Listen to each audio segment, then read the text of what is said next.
Olá pessoal, paz a todos vocês, estou aqui mais uma vez para fazer mais um vídeo para este canal. Se você não é inscrito nele, se inscreva aí, deixa o seu like e compartilhe se for possível, beleza? Bem, hoje eu quero aqui falar sobre a tese do Dr. Rodrigo Silva, quero comentar aqui alguns textos dessa tese, beleza? E, bem, no meu vídeo passado eu fiz falando aí sobre o vídeo que ele fez, algumas falas que ele fez, certo? Então, o vídeo passado não tem nada a ver com a tese, certo? Tem a ver com o vídeo que ele fez. Ou seja, ele disse que o advérbio semeron, que significa hoje, certo? Quando ele está no meio de dois verbos, sempre, invariavelmente, refere-se ao de trás. E não é sempre, existem exceções, como ele mesmo colocou na sua tese.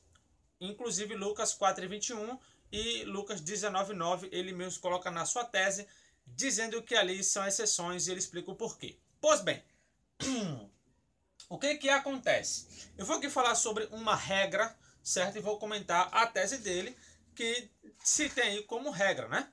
Pois bem, aqui eu tenho um texto de Tito, tá? Capítulo 2, versículo de número 13.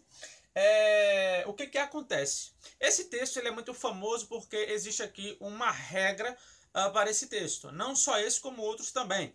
A regra é a seguinte: quando existe uma construção, ela é chamada de regra de Sharp, né? Não sei se você já ouviu falar. Pois bem, a regra diz o seguinte: quando existe uma construção tipo... Vou pegar aqui, né? Artigo definido mais substantivo mais conjunção mais substantivo, certo? Quando existe essa construção aqui, certo? Acontece que esses dois substantivos, eles vão estar unidos pela conjunção cai, e ele se refere ao último da frase, ou seja, ao último citado, no caso aqui abaixo, né? Esse aqui é um exemplo que eu peguei. Ou seja, temos um artigo, temos um substantivo, temos uma conjunção, temos um substantivo, certo? Então, essa conjunção aqui, que ela significa e, né? Essa aqui, ó, ela une os dois substantivos, certo? Para referir-se a esse aqui, ó, certo? Para referir-se a esse aqui, ó, Jesus Cristo. Então, quer dizer, Deus e Salvador, Jesus Cristo, certo? Então, esse Deus e Salvador refere-se ao último da frase, beleza? Mas o que acontece? Essa regra, ela tem parâmetros. Quais são os seus parâmetros? São esses aqui, ó, que eu coloquei, certo? Bem, dentro desses parâmetros, essa construção aqui, ela não pode ter títulos, como por exemplo Senhor, tá? Ela não pode ter nome impessoal, ela não pode ser plural, ou seja, ter substantivos plurais, e não pode ter nome próprio, tipo Pedro, Paulo, João, né? Porque quando você diz Pedro e João, você está falando de duas pessoas, certo? Então, ela não pode ter esses quesitos aqui. Se existir essa construção com algum desses quesitos, não entra na regra, beleza? Então a regra diz que quando não tem isso aqui, quando ela segue os seus parâmetros de artigo, substantivo, conjunção, substantivo, os dois mencionados se referem ao último da frase, certo? Isso é o que a regra diz. Beleza, o que acontece? Então, quando a regra diz isso, em todos os casos em que ocorrer um fato desse, certo? Dentro dos seus quesitos ali, né? Não pode haver variação, não pode haver dúvida, senão ela deixa de ser regra, ela passa a ser uma possibilidade. Porque imagine que alguém me mostre um texto com essa estrutura aqui, seguindo a regra, ou seja, os seus parâmetros, não tendo títulos, não tendo nome próprio, não sendo plural, não sendo impessoal, e ele me mostra que dentro dessa estrutura existe uma diferença. Ou seja, não quer dizer que os dois referem-se ao último. Se me mostrar isso, eu vou ver que essa regra ela é uma furada, ou essa regra ela é no mínimo fraca, ou ela não é regra, ela é uma possibilidade. certo? Então, regra é aquilo que não pode variar. Eu já li diversas regras, né? Regra de Cowell, a regra de Sharpe, entre outras regras que existem, e eu não vi variações, tá? Então, o que acontece? Quando eu tenho essa estrutura aqui, dentro dos seus parâmetros, certo? Ela tem que referir-se ao último da frase sempre, em todos os casos, sem exceção. Beleza. Dito isto, por que eu estou falando isso, né? Talvez você esteja aí se perguntando. Porque quando eu fui ler, eu estava lendo a tese do Dr. Rodrigo Silva em relação a uma regra que ele descobriu. Ele disse que o advérbio, quando está no meio de dois verbos dentro dos seus parâmetros, ele refere sempre ao verbo de trás. Beleza? Beleza. Aqui eu estou com a tese dele e eu vou ler aqui esses dois textos aqui, o que foi que ele disse na tese dele, tá? O que acontece? Aqui eu estou com o livro de 1 Samuel, deixa eu virar aqui.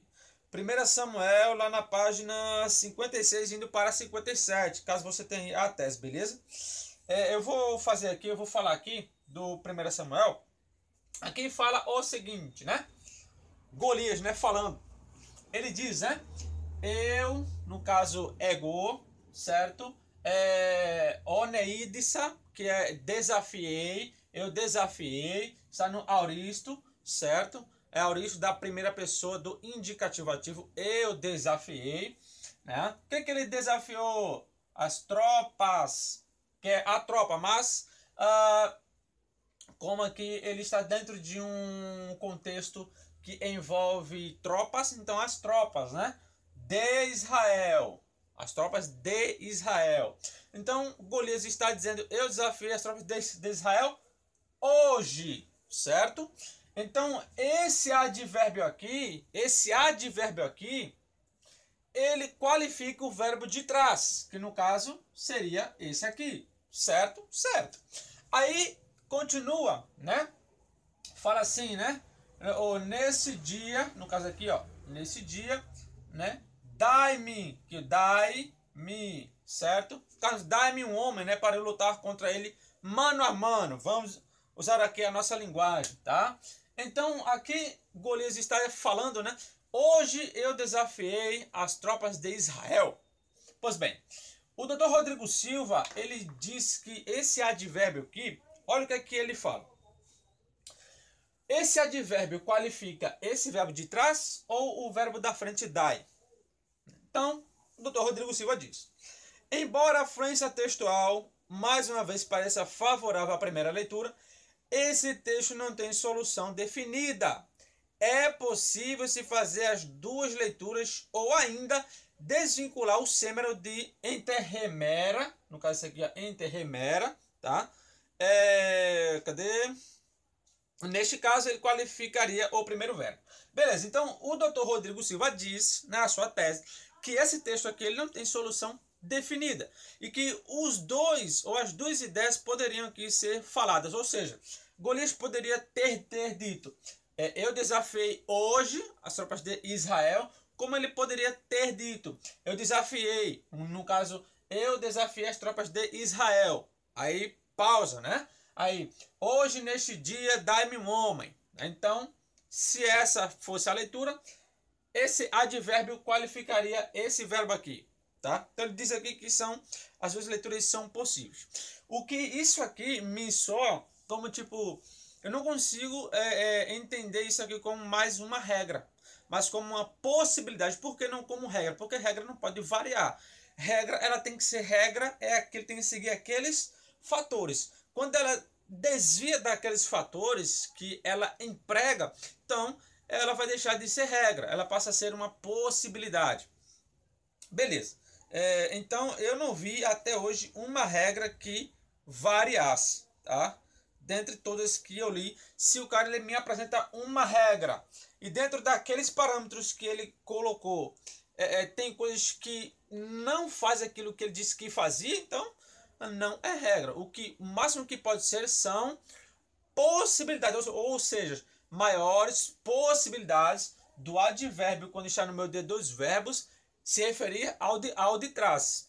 Seria isso, e não uma regra em todos os casos, porque aqui mesmo ele coloca ele diz que as duas leituras podem ser. Então, se as duas leituras podem ser, então ele não significa que ele qualifica sempre o de trás, porque existe a possibilidade dele qualificar o verbo da frente. Beleza. Aí eu tenho aqui o 2 Samuel 16:3, né? Que ele fala aqui, olha o que ele diz, ó, sobre esse texto, né? Esta anfibologia não tem solução definida. Não há um texto ou contexto que possa esclarecer o caso. Ou seja, ele diz que, num caso aqui, o advérbio semeron,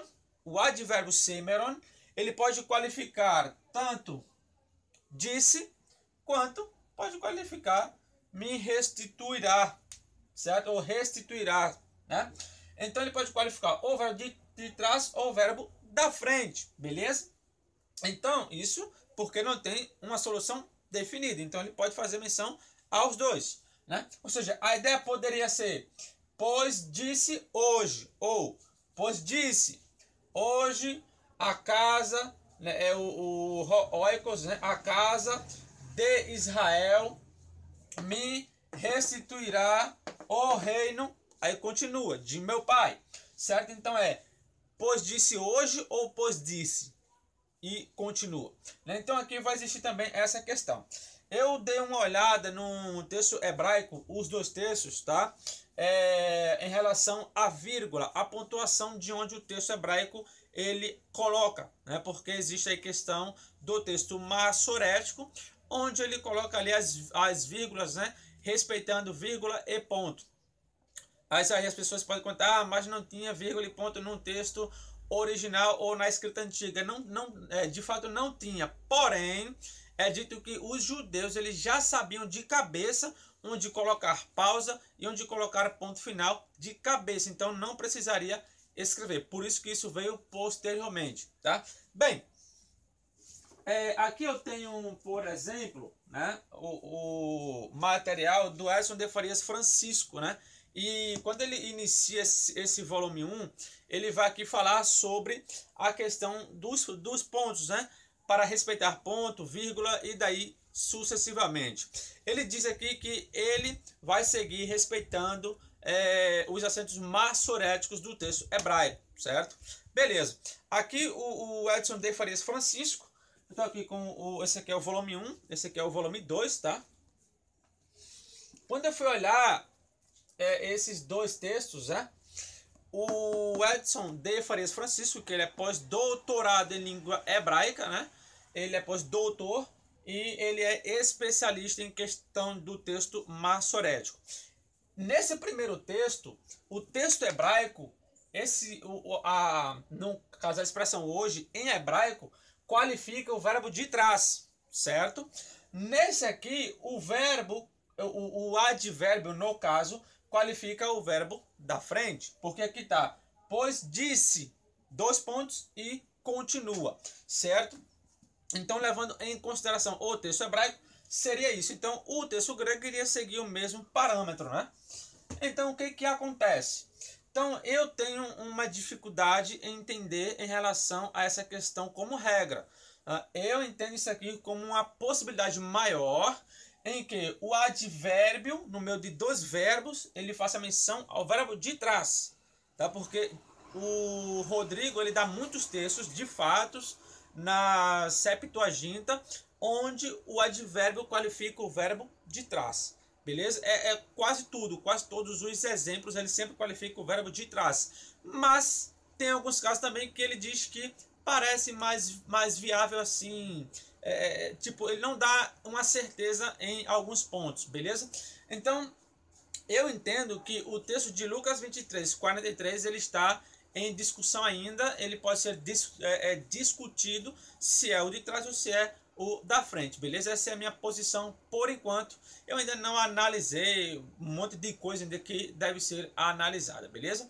Mas a tese do Dr. Rodrigo Silva eu gostei muito em relação ao que ele fala sobre as expressões semíticas, né? Enfim, tem muita coisa boa, certo? Mas eu ainda não tenho isso como regra. Eu tenho isso ainda como uma possibilidade, ou seja, uma possibilidade maior do advérbio qualificar o de trás. Mas isso ainda não é uma regra ao meu ver. Bem, então é isso aí. Espero que vocês tenham gostado deste vídeo.